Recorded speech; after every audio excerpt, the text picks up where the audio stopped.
All right, this is a rundown of my kind of in-ear mix for myself. I just carry this guitar pedal bag around with me. Updated to the AG06 Mark II. This is the second version. Kind of the update to it is this is a USB-C power and a USB-C to device. It also has phantom power on both of these channels. And again, having the compression on these channels is huge for me because, again, sometimes if I'm bringing in a vocal mix, or in this case, the EAD10 mix, it kind of, if something gets hot, I don't have another extra hand to kind of ride these guys. So that's been a really big benefit to this. And we also have the Traxx coming through this, and we're just going to send this to the front of house through a DI box, and it's been working great.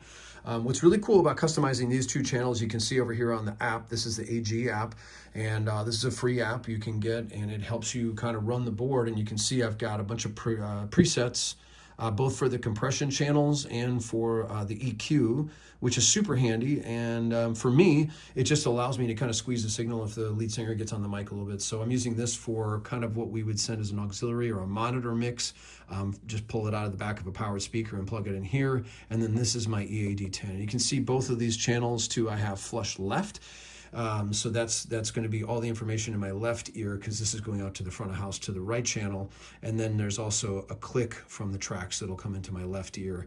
And so if I'm not, for instance, I'm not using Traxx on a gig, I also have a preset. They have presets for the actual mixer, and I can just pull this up, and as you can see here, this channel is now stereo, so I could plug my EAD10 into there and have a stereo mix for myself. So pretty cool stuff. Just like a high-end mixer, you can actually save different settings, various settings on this, and just have, if you've got one for podcasting, you can do that. Another one for your live mix, you could do that. So that's pretty handy, and that's what I really like about this mixer.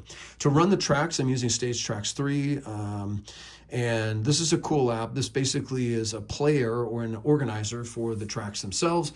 So what I've been doing is I've been running this. This will run the tracks, and as you notice, I go in here and I go to play it. And it pulls up the lyric sheet in this case, just kind of reminding me what harmonies I'm singing and kind of how quickly we're going to get into the song from the track in my ear. So there's some cues sometimes in the ears as well, but in this case, it just kind of helps me remind that. And then it also starts flashing up here when we get to the end of the song, so you kind of know you're getting to the end. So this has been a great device. It sounds wonderful, and it works really well with this. And overall, I think I've got a great in-ear mix and a great opportunity to kind of make it sound good out front at the same time. So that's how I'm using the AG06, the EAD10, and an iPad with the app and Stage Traxx 3.